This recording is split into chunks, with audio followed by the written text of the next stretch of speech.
ఓం భూవరాహాయ నమః. మానవ జీవితానికి పరిష్కారంగా అఖండ మహాసంకల్పమే పరమ కర్తవ్యం. అఖండ మహాసంకల్పం ద్వారా మానవ జీవితం పరిష్కరించబడుతుంది. కాబట్టి అఖండ మహాసంకల్ప ప్రాధాన్యతని విశ్లేషించుకునేటువంటి క్రమంలో 12 రోజులు విశ్వవ్యాప్తంగా వ్యాప్తి చేసేటువంటి క్రమంలో ఐదవ రోజుగా ఈరోజు భీష్మ ఏకాదశి సందర్భంగా అఖండ మహాసంకల్పంలో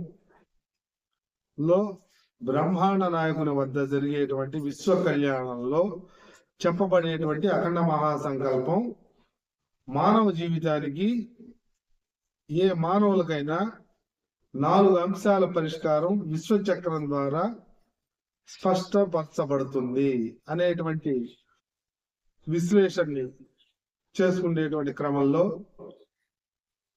ప్రతినిత్యం 12 గంటల నుండి 1 గంట వరకు తిరుమల తిరుపతి దేవస్థానం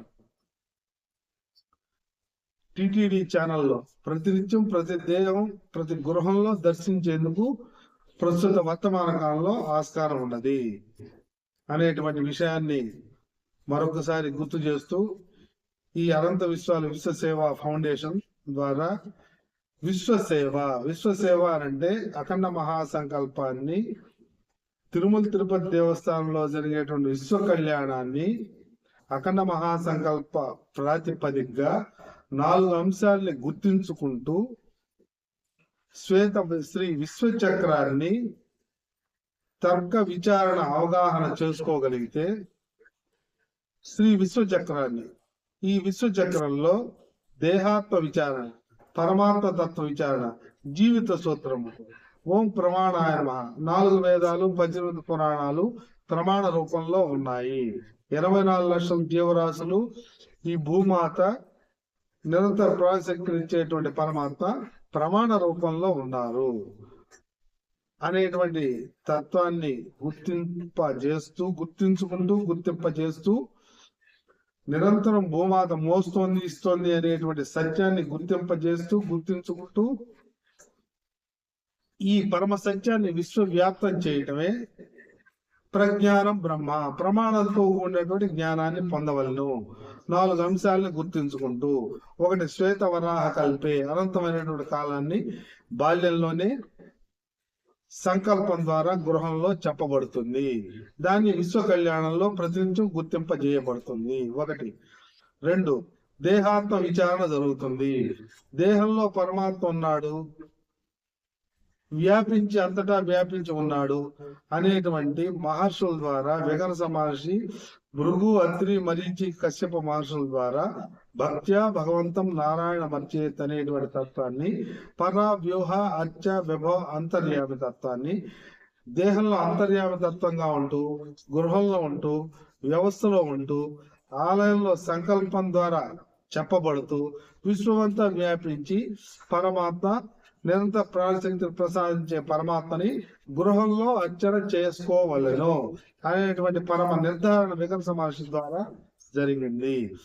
ఈ సంకల్ప నిశ్చయం చేసుకుని, పురుషార్థ నిర్ధారణ చేసుకుని ప్రతినిత్యం గృహంలో చేసుకోవలను అనేటువంటి నిర్ధారణని వికర్ష మహర్షులు, భృగు, అత్రి, మరీచి, కశ్యప మహర్షుల ద్వారా నిర్ధారణ చేయబడింది. అది ప్రతినిత్యం గృహంలోకి పాంచజన్య శంఖంగా భగవద్గీత పాంచజన్యం పూరించాడు పరమాత్మ. పాంచజన్యాన్ని పూరించి 18 అధ్యాయాల్లో 700 శ్లోకాల ద్వారా పాంచజన్యం అంటే పంచజనులకు ఇవ్వబడినటువంటి ప్రమాణము. పంచజనులు 5 రకాలైనటువంటి జనులు: ఆర్తులు, అర్ధార్థులు, జిజ్ఞాసులు, జ్ఞానులు. ఈ జ్ఞాన స్థితిని కూడా దాటినటువంటి సాక్షి రూపంలో ఉన్నటువంటి ఋషి తత్వాన్ని ఉన్నటువంటి యోగులు, ఋషులు, మహర్షులు, యోగులు. ఈ 5 జనులకి పాంచజన్యాన్ని పూరించాడు పరమాత్మ. పరమ కర్తవ్యం దైవమాన్నికం అనేటువంటి తత్వాన్ని ఇవ్వబడింది. కాబట్టి బాల్యంలోనే గృహంలో చెప్పబడుతోంది.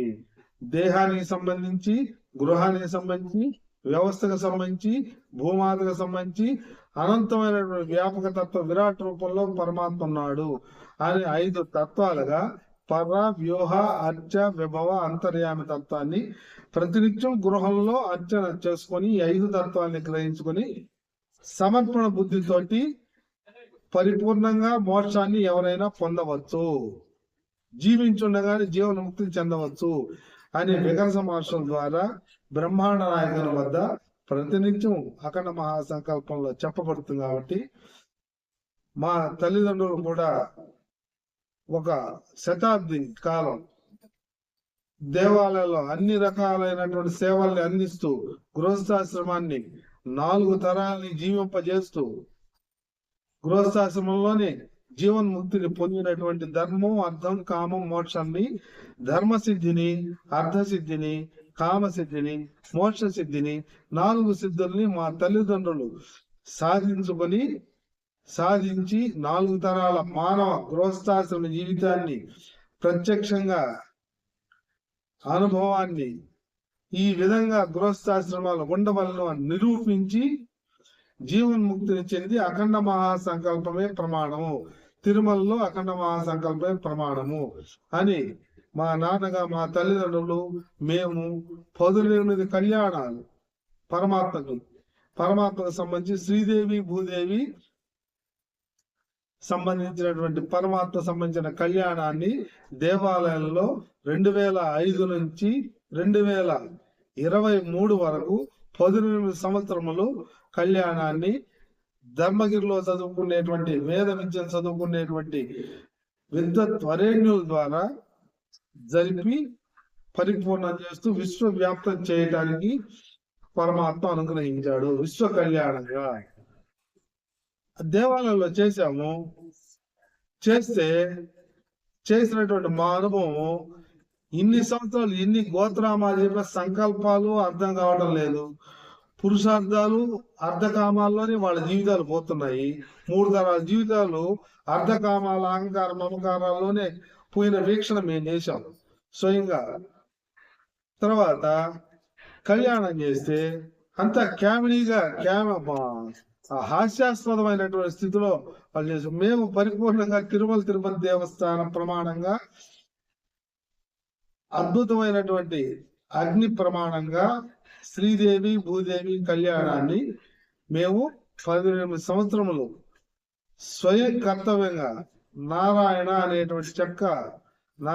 అనేటువంటి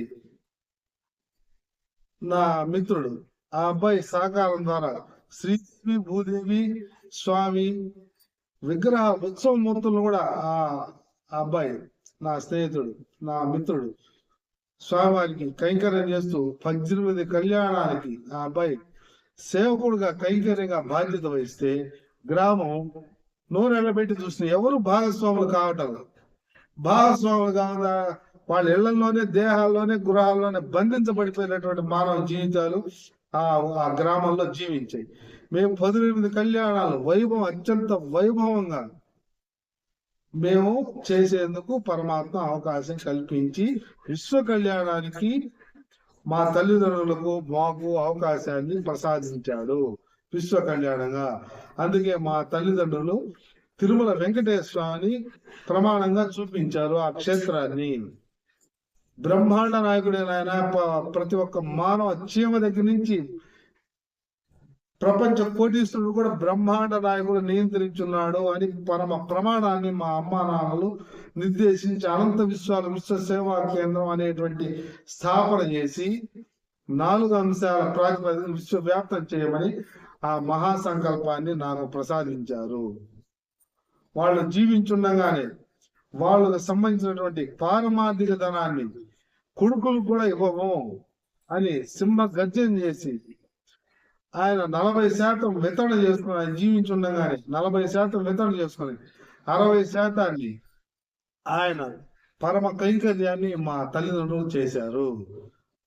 కొడుకులకి పంచమని నాకు విశ్వ సేవ చేయాలి నాయన అని చెప్పని 1,00,000 రూపాయలని డిపాజిట్ చేసి దాని మీద వచ్చేటువంటి వడ్డీని ఆ సేవకు ఉపయోగించిన ఆయన అని మా తల్లిదండ్రులు నిర్దేశించి అఖండ మహాసంకల్పాన్ని గృహాల్లోకి తీసుకోపోవలను.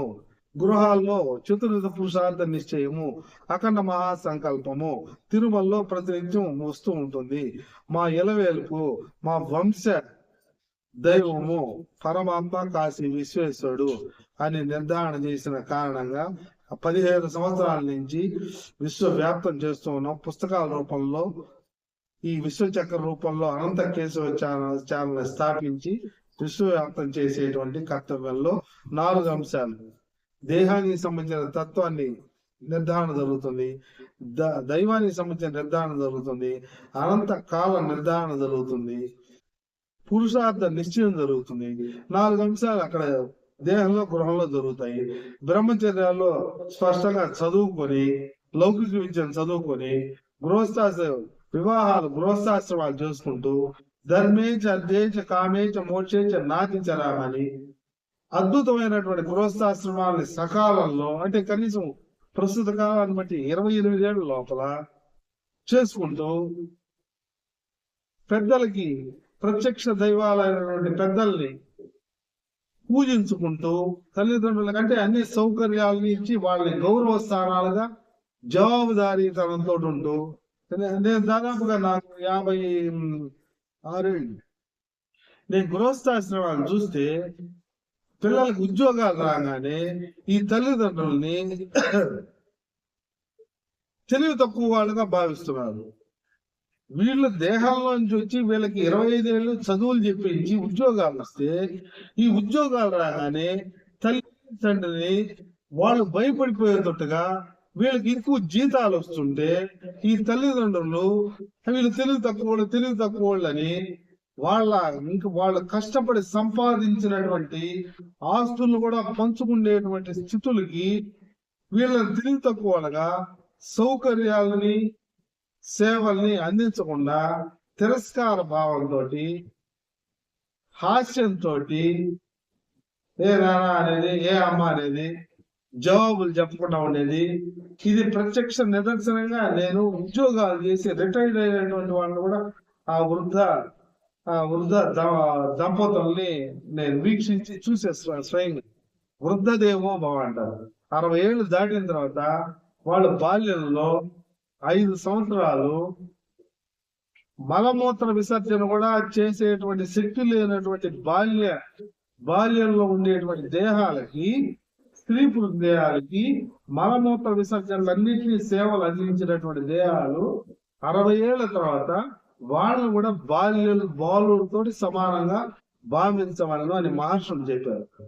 వాళ్ళ బాల్య దశ ఇంకా అన్ని మానసికమైనటువంటి అన్ని శరీరం ఏ రకంగా పెరుగుతూ వచ్చిందో అక్కడి నుంచి నశింపు జరుగుతూ మానవ దేహం వస్తూ ఉంటుంది. వృద్ధాప్య దశకి దేహం నశింపు జరుగుతూ వస్తూ ఉంటుంది. వచ్చినప్పుడు అశక్తత కలుగుతుంది. అది మానసిక శారీరక అశక్తత. ఈ అశక్తతలకి ఈ కొడుకులు, కోడళ్ళు, మనవరాళ్ళు అందరూ ఆలంబన సేవలు అందించాల్సినటువంటి మానవ జీవితాలు ఎగతాళి చేస్తూ ఉన్నాయి. నేను స్వయంగా చూసా. మమ్మీ అనేది, డాడీ అనేది, అవ్వ అనేది, ముసలోడ అనేది, ముసలవ్వ అనేది, ఈ దేహం అవ్వ అవుతుంది, ఈ దేహం తాత అవుతుంది అనేటువంటి కనీస ప్రాథమిక జ్ఞానం కూడా లేనటువంటి స్థితులు మానవ జీవితాలు జీవిస్తున్నాయి.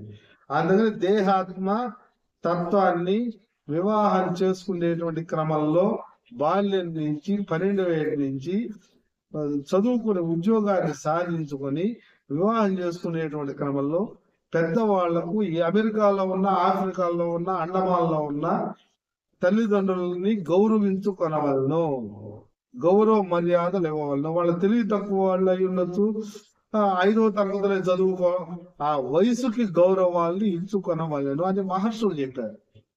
ఇది సీతారాములు, ప్రహ్లాదుడు, ధర్మరాజాదులు అనుసరించాడు. ఈ కలియుగంలో మమ్మీ డాడీ అయ్యే పని ఎంతసేపటికి మానవ జీవితానికి లక్ష్యాలు ఏంటంటే ఎన్ని కారు కొనటం, బిల్డింగ్లు కట్టడం, భూములు కొనటం, మేము మహా సంపాదించాం అని చెప్పి సంపాయి పీపాయి అంటున్నారు. సంపాయి మా నాయన అనేవాడు, నాయన ఎంత సంపాదించు, వాళ్ళు ఎంత సంపాదించారు, వీళ్ళు ఎంత సంపాదించారు, వాళ్ళకి ఎంత ఉన్నాయి, ఈ పోలికతోటి పాలిపోతున్నాయి నాయన, పారిపోతున్నారు మానవ జీవితాలు అని మా నాయన ప్రత్యక్ష నిదర్శనంగా.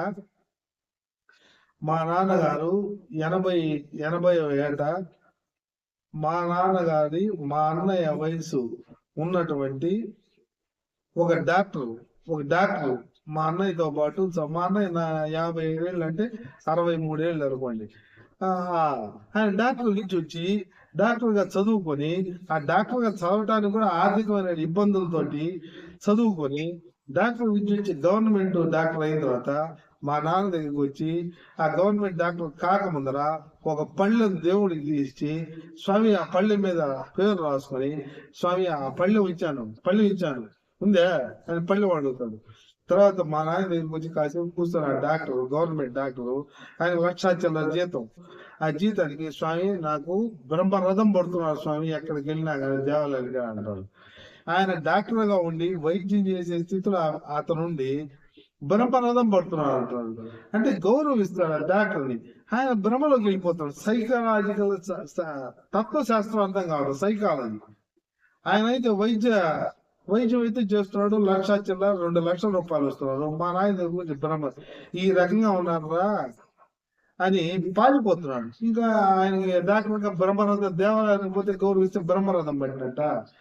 బ్రహ్మరథం ఆయన అంత భ్రమలోకి వెళ్ళి ఈ చదువులతోటి కరెన్సీని సంపాదిస్తూ దేహాలు గృహాలని కొనటం, భౌతికమైనటువంటి భౌతికమైన వస్తువులన్నీ కూడా నశిస్తాయి. ఇవి సౌకర్య నిమిత్తం మాత్రమే, వస్తువులని సౌకర్య నిమిత్తం మాత్రమే అని మహర్షులు స్పష్టమైన నిర్ధారణ చేశారు.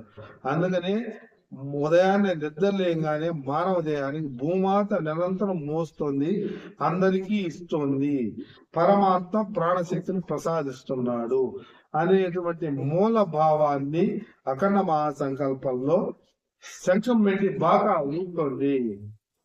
ఈ మూల భావాన్ని బాల్యంలోని ఇవ్వగలిగితే ప్రహరీ దాటిన తర్వాత ఆయన ఏ స్త్రీ పురుషులకి పిల్లలకి ఏ దేహాలని గృహాలని అంటానికి వీల్లేదు. మీరు ఎవరిని అంటానికి వీల్లేదు. మిమ్మల్ని అంటే దానికి సంబంధించిన సమాధానం చెప్పండి. మీరు ఎవరిని అంటానికి లేదు, ఏ కులం పేరెంట్ అంటానికి లేదు, ఎవరిని కించపరచడానికి లేదు అనే సాధన ఎవరు చెప్పకపోగా మనం ఎవరినైనా అనొచ్చు, మనం ఎవరు అనకూడదు, మనం ఎవరినైనా అనొచ్చు, మనం ఎవరు అనకూడదు అనేటువంటి పాలసీని గృహంలోనే ఏర్పాటు చేసుకొని, అమ్మని నాయన అంటాను లేదు, నాయన అమ్మని అంటాను లేదు, ఈ తల్లిదండ్రులు కొడుకులను అంటాను లేదు, కోడలను అంటాను లేదు, కూతుర్ని అంటాను లేదు, అల్లుని అంటాను లేదు, పిల్లల్ని అసలు అంటాను లేదు. వాళ్ళు ఏదైతే అది సెల్ అడిగితే సెల్లది, బుల్ అడిగితే బుల్లు, ఇల్లు అడిగితే ఇల్లు, ఎక్కడికి కావాలంటే అక్కడికి. ఈ రకమైన స్థితుల్లో పెంపకాలు మానవ జీవితాన్ని ఈ పాలసీని గృహంలోనే అమలు చేసేస్తున్నారు. చిన్న పిల్లడు అడిగి పడిపోతున్నాడు. నూడిల్స్ కావాలంటే నూడిల్స్ ఇచ్చేయాల్సింది, సూడిల్స్ కావాల్సిన సూడిల్స్ ఇచ్చేయాల్సింది. ఈ రకమైన పెరుగుదలతో మా నాయన అయితే హాస్యంగా నవ్వుకున్నాడు. ఇదే జీవితాలు నాయన, మమ్మీ డాడీ జీవితాలు. అందుకని స్పష్టంగా పెద్దవాళ్ళని పూజించి సంతృప్తి పరుచుకుంటూ వాళ్ళ వృద్ధాప్యాలని సేవించుకోవలను. పిల్లలకి స్పష్టంగా కూర్చోబెట్టి స్పష్టంగా పోషకాహారాన్ని ఇచ్చి విద్యని చెప్పి నాయన దేహ విద్య, భోజన విద్య, 4 విద్యలు ఉన్నాయి. దేహానికి సంబంధించిన జ్ఞానము, గృహానికి సంబంధించిన జ్ఞానము, లోకానికి సంబంధించిన జ్ఞానము, పరమాత్మకు సంబంధించిన 4 జ్ఞానాలని ప్రతి మానవుడు సాధించగలవలను. దీన్నే అనంత విశ్వాలయం విశ్వవ్యాప్తంగా స్పష్టంగా ఈ 4 జ్ఞానాలు ఎవరికి వాళ్ళకి యూట్యూబ్ ఛానల్లో చూసుకుంటే బ్రహ్మ జ్ఞానం ఉంది, ఆత్మజ్ఞానం చెప్పేవాడు వాళ్ళు, లోకానికి సంబంధించిన జ్ఞానం, ప్రధానమంత్రి గారు మన పౌర హక్కులని, పౌర విధులు ఏ రకంగా అమలు చేయవలను, ప్రతి మానవ దేహం పౌర హక్కులు ఉన్నాయా అని కోరుకుంటే పౌర విధులు అనుసరిస్తే భారత రాజ్యాంగంలో రాజ్యాంగాన్ని బట్టి ప్రధానమంత్రికి విధులు ఉన్నాయి, గ్రామంలో ఉన్నటువంటి పౌరుడికి విధులు ఉన్నాయి, ప్రధానమంత్రికి విధులు ఉన్నాయి, రాష్ట్రపతికి విధులు ఉన్నాయి, పౌరుడికి విధులున్నాయి, ఈ అధికారిక వ్యవస్థకి విధులున్నాయి. ఈ విధులు తమ విధుల్ని తాము కర్తవ్యంగా అమలు చేస్తే వాళ్ళకి హక్కు ఉంటుంది, హక్కు వస్తుంది. అప్పుడు ఆ దేహానికి స్వతంత్రత లభిస్తుంది. 1940లో స్వతంత్రం అయితే సాధించారు. అంటే ఈ దేశాన్ని వేరే దేశం వాళ్ళు వచ్చి పాలిస్తే ఈ దేశానికి సంబంధించిన స్వతంత్రతని సాధించుకున్నారు. సాధించుకున్న తర్వాత దేహానికి సంబంధించిన స్వతంత్రత వస్తుందే అంటే వస్తుంది. దేహానికి సంబంధించినటువంటి విధుల్ని 5 అంశాల పరంగా పంచేంద్రియాలతోటి అమలు చేయగలిగితే ఖచ్చితంగా వస్తుంది. వచ్చేందుకు ఆస్కారం ఉంది. ఈ ఆస్కారాన్ని మహర్షులు 4 వేదాలు, 18 పురాణాలు, భగవద్గీత, విష్ణు సహస్రనామ తత్వం ద్వారా తత్వరహస్యంగా ఉంచారు. మంత్రాల్లో ఇమిడ్చి ఉంచారు. ఆ మంత్రాలని విశ్లేషణ చేసుకోగలిగితే దేహాన్ని కూడా విడదీసుకోగలిగితే స్థూల దేహము, సూక్ష్మదేహము, కారణదేహము, మహాకారణదేహం విశ్వం అంతా వ్యాపించుంటుంది. 4గా విడదీసుకొని కలుపుకోగలిగితే అద్భుతమైనటువంటి మా తండ్రి గారు సంకీర్తన శనివారం చేసేటువంటి భజనలో ఎంచి చూడ జగతిలోన ఏది నీది కాదుగా, ఎంచి చూసుకుంటే లెక్కలు ఆడిట్ చేయండి. సిఎల్ చదువుతున్నారు. సిఎల్ అంటే డబ్బులు సంపాదించడానికి. ఆ డబ్బులు ఈ భూమి మీదే ఉంటాయి, నశించిపోతున్నాయి. గత నిమిషం వరకు ఈ విశ్వంలో ధనం ఎక్కడ ఉన్నది అంటే భూమి మీదే ఉంది. ఎవరి దగ్గర కాగితాల మీద అయితే ఉంది, కానీ ఎవరి దగ్గర భూమి మీదే ఉన్నది. ఈ సత్యం ప్రతి ఒక్కరికి తెలుసు. 3 లక్షల కోట్లు ఉండేటువంటి ప్రపంచ కోటీశ్వరుడికి తెలుసు, సామాన్యుడికి తెలుసు ఈ సంగతి. దేహం అశాశ్వతం, మృత్యువు మనం ఏం తేలేదని తెలుసు. కానీ ఈ మాయామోహం నుంచి బయటికి రాలేక బంధించబడిపోయి ఉంటారు. ఈ బంధంలోంచి బయటికి రావాలి అంటే దుర్దక్షయ ద్వారా అనేటువంటి అఖండ మహాసంకల్పంలో చెప్పబడేటువంటి పూర్వ జన్మలో ఎన్నో సుకృతాలు కర్మఫలాలు మానవ దేహంలో ఉన్నాయి, నిల్వ చేయడం ఉన్నాయి అనుకుని శ్రవణం, స్మరణం, కీర్తనం. హరినామే నీకు మిగిలే ధనము, హరినామే నీకు మిగిలే ధనము, హరినామే నాకు మిగిలే ధనము, ఊహల కందని విలువైన ధనము, ఊహల కందని విలువైన ధనము, భార్యాపుత్రులు కోరని ధనము, భార్యాపుత్రులు కోరని ధనము, ఇచ్చిన కాని పెరిగే ధనము, ఇచ్చిన కాని పెరిగే ధనము, ఇహ పర సుఖములు ఇచ్చే ధనము, ఇహ పర సుఖములు ఇచ్చే ధనము, హరినామే నాకు మిగిలే ధనము, ఊహల కందని విలువైన ధనము, ఊహల కందని విలువైన ధనము, హరినామే నాకు మిగిలే ధనము. దీన్ని భీష్మేకాదశి సందర్భంగా భీష్మ పితామహుడు ద్వాపర యుగంలో స్పష్టంగా కృష్ణ భక్తితోటి ఆయన 18 అధ్యాయాలు 700 శ్లోకాలు తత్వాన్ని నిజ జీవితంలో బ్రహ్మచారిగా ఉంటూ అమలు చేసి సాక్షాత్తు కొన్ని దోషాల దేహంతో ఆ లౌకికమైనటువంటి జీవనంలో చేసిన స్వల్ప దోషాల కారణంగా ఆ దోషాలు కూడా ఆ నివృత్తి చేస్తూ స్వచ్ఛంద మరణాన్ని పొందినటువంటి ఆ భీష్మ పితామహుడికి భీష్మ ఏకాదశి రోజు స్వచ్ఛందంగా ఆయన దేహాన్ని బాణాలతోటి ప్రాయచిత్తం చేస్తూ ఆయన చేత విష్ణు సహస్రనామాన్ని విశ్వం అంతా వ్యాపించున్నాను అనేటువంటి తత్వాన్ని నీ ద్వారా వ్యక్తం కనుకైతే విశ్వం అంతా వ్యాపించున్నాను, ప్రతి మానవుడు కూడా మోక్షాన్ని పొందేందుకు ఆస్కారం అంతిమంగా విష్ణు సహస్రనామం ద్వారా కలదు. మేము వేదాలు చదవలేము, పురాణాలు చదవలేము, భగవద్గీతలు చదవలేము అని అంటే చివరిగా 1008 నామాలు. ఓం విశ్వస్మే నమః, విశ్వంతా వ్యాపించున్నాను. అణవే నమః, అణు రూపంలో కూడా ఉన్నాను. యమాయ నమః, నియమాయ నమః, యమధర్మరాజు రూపంలో ఉన్నాడు. నియమాల్ని అమలు చేయండి. ప్రకృతి నియమాల్ని, పరమాత్మ నియమాన్ని అమలు చేయండి. సంస్థానాయ నమః, వ్యవస్థానాయ నమః, ఈ సంస్థలు వ్యవస్థలు 100 సంవత్సరాలు జీవించేటువంటి మానవ దేహాలు నేనేమైనా చేయగలను అంటే ఏమీ చేయలేరు. ఏం చేయగలరు? విధ్వంసాలు చేయగలరు. మేము పుట్టిస్తూ ఉంటాము, ప్రతి క్షణం పుట్టుకలనిస్తూ ఉన్నాము, జన్మ పరంపరనిస్తూ ఉన్నాము అనేటువంటి సత్యాన్ని గుర్తించి మానవ దేహం యమాన్ని, నియమాన్ని, యమ నియమంతో అష్టాంగ యోగంలో 8వ స్థితిని కూడా పొంది మానవ జీవితాన్ని, జీవన్ముక్తిని సాధించుకోవాలను. పరమ కర్తవ్యంగా నవవిధ భక్తి యోగాలను అమలు చేస్తూ, పంచమహాయజ్ఞాల్ని అమలు పరమ కర్తవ్యంగా చేస్తూ, కర్మయోగంగా, నవవిధ భక్తి యోగాలుగా, పంచమహాయజ్ఞాలుగా జ్ఞానాన్ని పొంది యమాయ నమః, నియమాయ నమః, సంస్థానాయ నమః, వ్యవస్థానాయ నమః, ఈ వ్యవస్థలన్నీ కూడా మా ఇదిలోనే ఉన్నాయి అనేటువంటి తత్వాన్ని విష్ణు సహస్రనామం ద్వారా ఎవరైనా ప్రతినిత్యం స్వాధ్యాయంగా, స్వయంగా అధ్యయనం, విష్ణు సహస్రనామాన్ని ఒక్కొక్క నామాన్ని అద్భుతంగా విశ్లేషణ చేస్తున్నారు మహానుభావులు చాలా మంది. 1000 నామాన్ని విష్ణువు యొక్క, శివ బ్రహ్మ విష్ణు శివుల యొక్క తత్వాన్ని, విశ్వంతా వ్యాపించున్నది అనేటువంటి తత్వాన్ని విష్ణు సహస్రనామాల్లో 1008 నామాల తత్వాన్ని అద్భుతంగా విశ్లేషణ చేసినటువంటి వాళ్ళు ఉన్నారు. ఇది విష్ణు సహస్రనామం 1008 నామాలు. ఇంత బుక్, ఈ బుక్ లో 1008 నామాలని విశ్లేషణ ద్వారా విశ్వంతా వ్యాపించున్నాడు అనే తత్వం మా మహానుభావులు రాశారు. ప్రతిరోజు ఒక్క నామాన్ని విశ్లేషణ చేసుకొని ఆ తత్వాన్ని గ్రహించగలిగితే దేహంలో ఉన్న దోషాలు పోతాయి.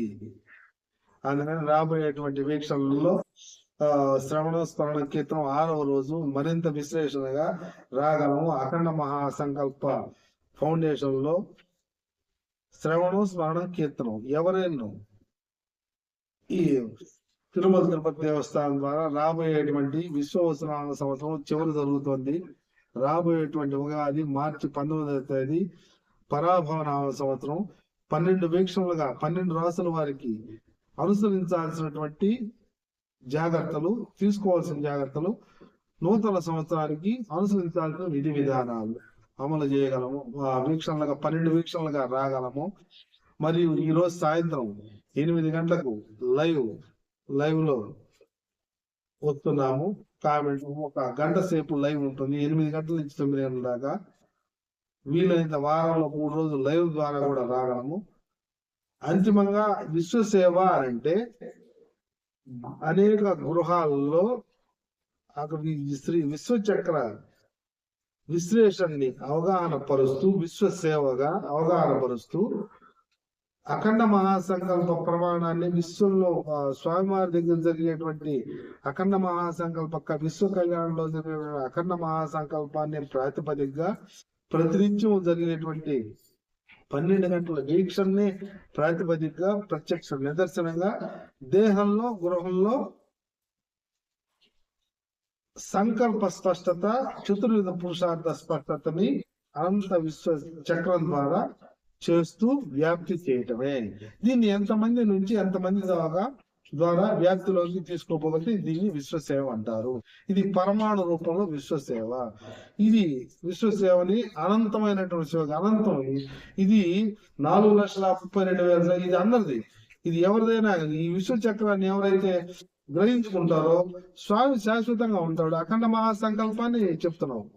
ఇది నేను కల్పించింది కాదు, నేను చెప్పేది కాదు. అఖండ సంకల్పం, అఖండ మహాసంకల్ప ప్రమాణం. ఈ ప్రమాణాన్ని గ్రహించగలిగితే అఖండ మహాసంకల్పం, విశ్వ కళ్యాణం ఎప్పుడూ ఉంటుంది. 4,32,000 సంవత్సరాల దాకా ఆ బ్రహ్మాండ నాయకుడు ఉండేవాడే. కాబట్టి దాన్ని ప్రమాణంగా సూచించుకుంటూ రేపు మరొక వీక్షణలో రాగలము. శుభం. ఓం దర్శనం.